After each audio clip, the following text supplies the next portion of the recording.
Welcome back to Wargames Battle Reports. Got an old world game today, playing at Black Dragon Miniatures. This is our first game using the latest 1.5.3 update, so it'll be interesting to see how that affects things. Today we're playing Upon the Field of Glory with 2 strategic locations. For Michael's Tomb Kings, on the left there's 3 skeleton chariots with full command. The Tomb King on Bone Dragon with Sword of Might, Talisman of Protection, and Paymaster's Coin. 19 Tomb Guard with halberds and full command, and there's a Necrotech in there. They're holding the central objective. Then there's 10 Skeleton Horsemen with cavalry spears, light armor, shields, full command, and counter charge. To the right of them, next to the building, is the big block of skeleton spears with light armor, shields, full command, and the war banner. And in there's also the Herald BSB with Amulet of the Serpent for poison attacks, and the High Priest, level 4 on Necromancy with Ruby Ring, Hieratic Jar, and Warding Splint. For spells, it got Deathly Cabal, Spiritual Vortex, Curse of Years, and Unquiet Spirits.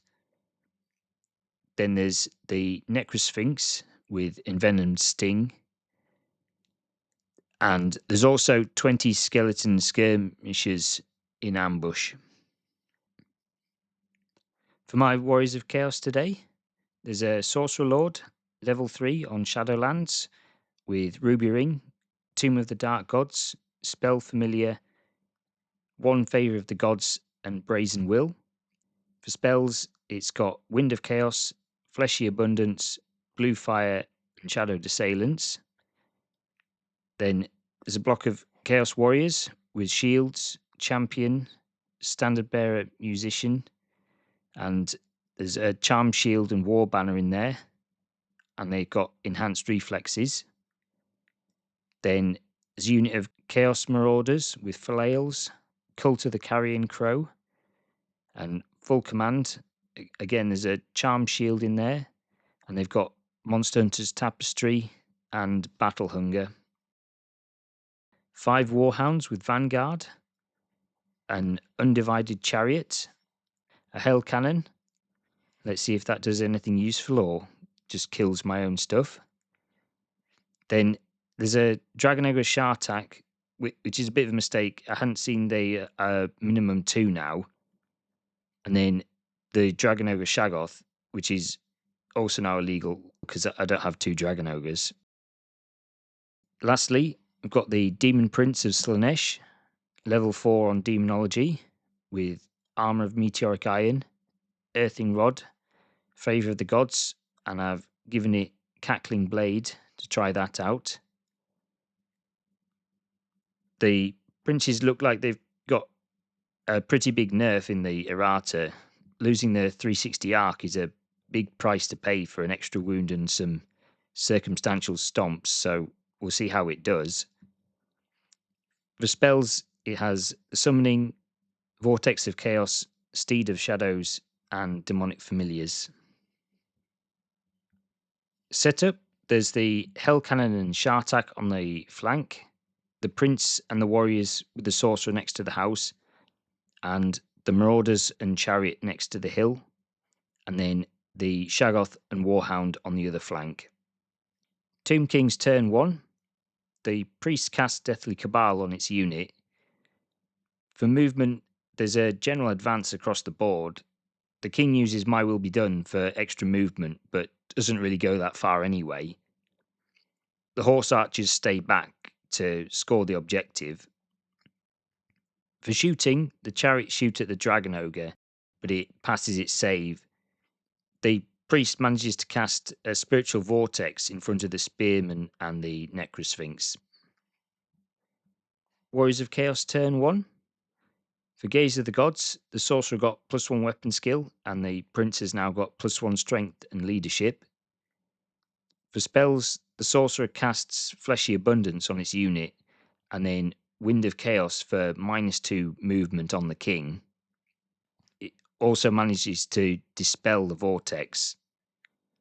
On the Chaos right, the hounds had vanguarded, and then this turn they've moved up out of arc of the Necrosphinx. Everything else on that side has cautiously advanced, not being an easy charge distance from the Sphinx. On the left, there isn't much movement. The Hell Cannon manages to restrain, and it tries to shoot, but scatters 10 inches off course, so doesn't hit anything.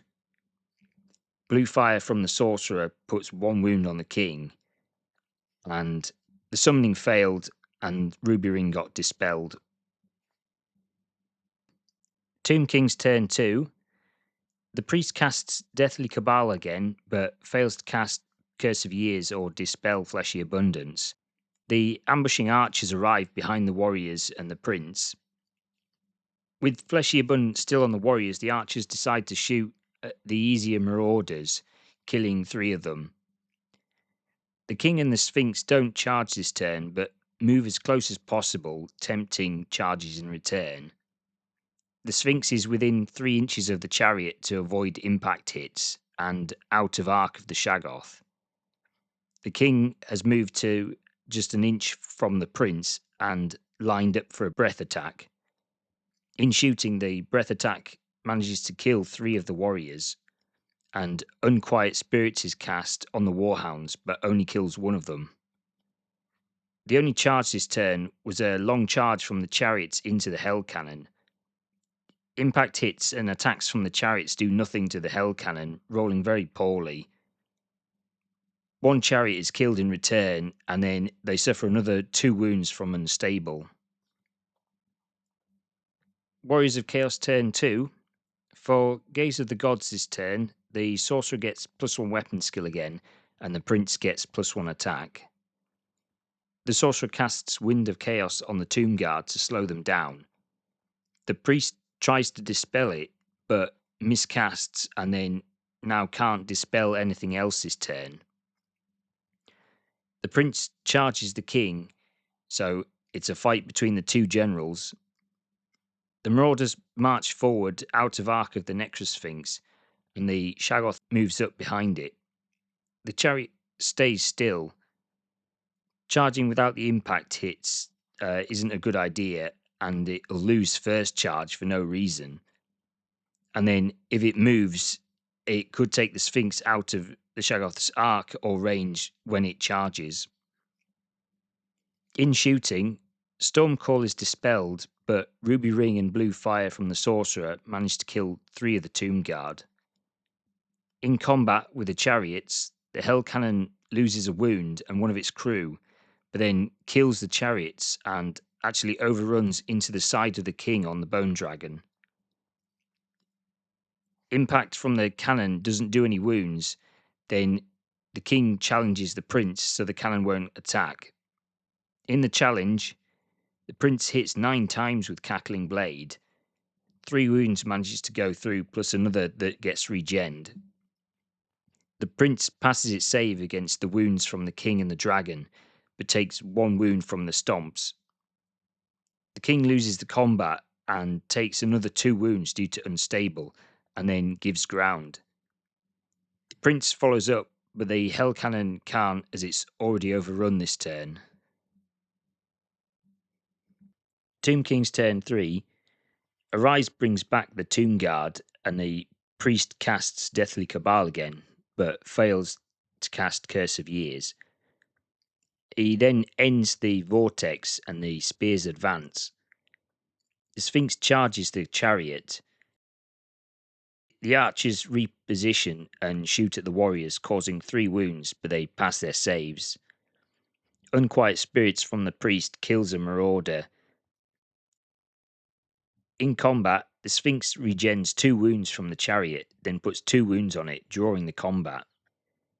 In the duel between the king and the prince does 4 wounds with Cackling Blade and another with stomps, but 3 of them are regenerated.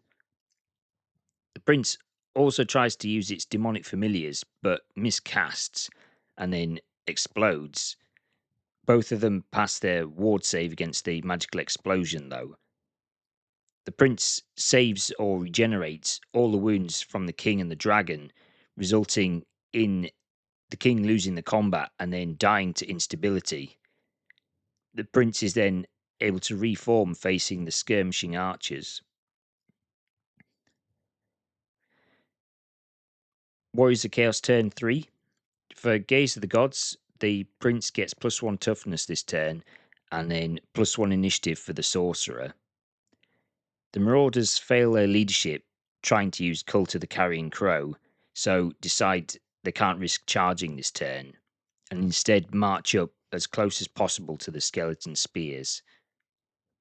The Shaggoth charges into the side of the Necrosphinx, and the prince charges the archers, taking no wounds from the stand and shoot. Shooting, the Hell Cannon scatters off target again, and the Ruby Ring kills a single Tomb Guard. In combat, the prince kills enough of the skeletons to make the whole rest of the unit crumble, and then successfully reforms. In the Necrosphinx combat, the Shaggoth does 1 wound and then another with its stomps. The Sphinx does 1 wound each to the Shaggoth and the Chariot. The Chariot passed 2 saves against the Necrosphinx, and the Shaggoth luckily escaped the decapitating strike. Tomb King's turn 4. Arise brings back all the Tomb Guard again, and the Necrotech passes its Eternal Taskmaster. The priest manages to dispel Fleshy Abundance, but then Curse of Years fails to cast, and Deathly Cabal gets dispelled. With no help for the Spearman from magic, and the Tomb Guard still being slowed down to a crawl by Wind of Chaos, there's no charges this turn. Magic continues to disappoint this turn, with Ruby Ring, Spiritual Vortex, and Unquiet Spirits all failing or being dispelled. In the combat, the Shaggoth takes 1 wound. Most of the wounds on the Sphinx are regenerated, but due to combat res, it dies to instability, and the Shaggoth and Chariot manage to reform. Warriors of Chaos turn 4. The Sorcerer casts Fleshy Abundance and Wind of Chaos again. The Marauders and Warriors declare charges and make it in. The Marauders charge the Spearmen, and the Warriors charge into the Tomb Guard. The Shaggoth, Chariot, and Prince all move up behind the Marauders. Shooting, well, the Hell Cannon aims at the Spearman, but then it misfires and rolls free at last. So it actually explodes, destroying itself and hitting everything in 13 inches of itself. The Dragon Ogre next to it takes a wound. 1 Tomb Guard dies, and then 4 of the Chaos's own warriors die to it.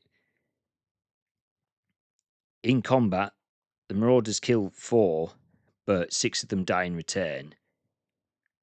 Thanks to the Prince's leadership nearby, the Marauders just give ground. In the other combat, the warriors themselves kill 4 and lose 1 in return. The Sorcerer aims to try and kill the Necrotech, but fails with its regular attacks, but managed to kill 3 of the Tomb Guard using Shadowed Assailants. 4 more Tomb Guard then crumble to combat res and they give ground.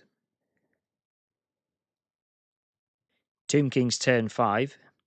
Thanks to the BSB reroll and the priest's hieratic jar, the priest manages to bring back 11 Tomb Guard with a rise. He's straight to combat with no shooting this turn. The warriors kill 4 Tomb Guard, and Shadowed Assailants from the Sorcerer kills 2. Again, the Sorcerer tried to kill the Necrotech with its regular attacks, but only does 1 wound. The warriors lose nothing in return, passing 2 of their newly acquired 6+ ward saves. Another 8 Tomb Guard crumble due to combat res.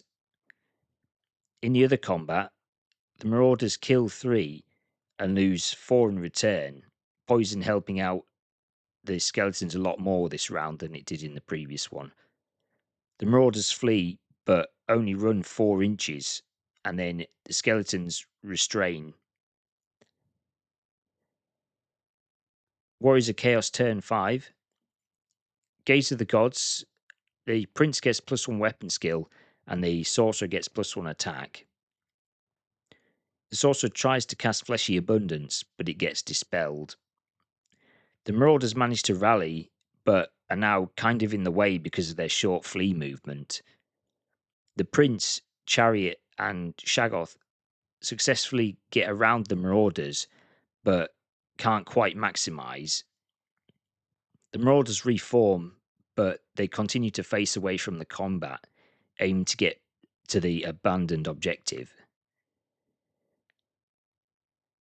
In the combat with the warriors, the Necrotech puts a wound on the sorcerer with its whip, but the warriors kill the tomb guard and crumble the Necrotech with combat res.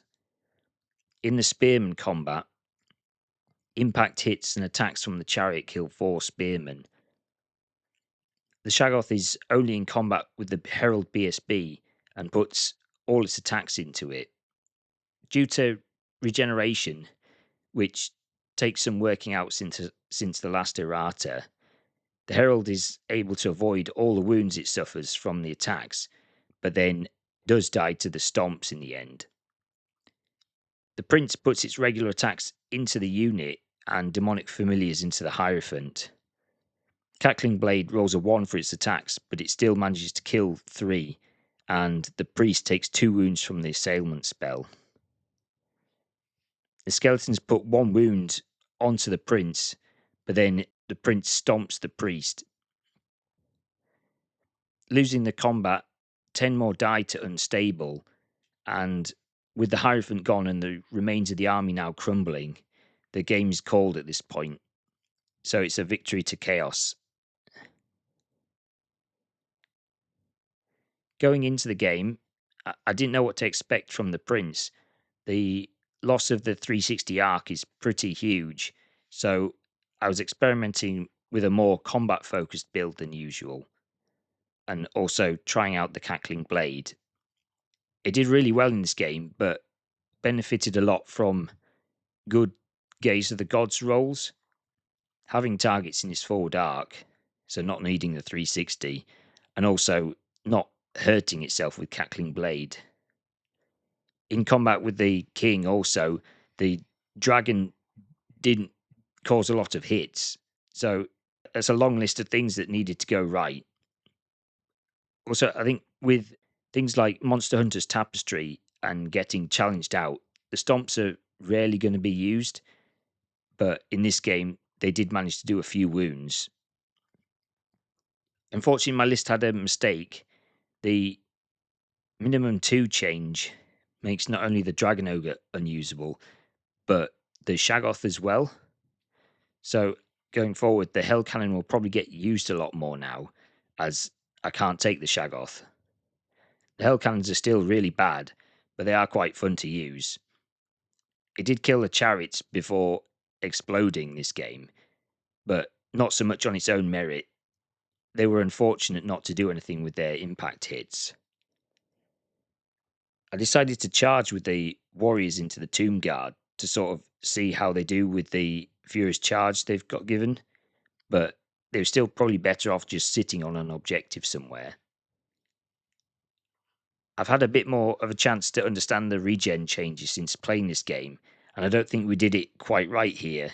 They're definitely a thing. Anyway, thanks to Michael for the game. Let me know what you thought of the game in the comments and how the new errata changes are affecting your armies. More reports coming soon, and thanks for watching.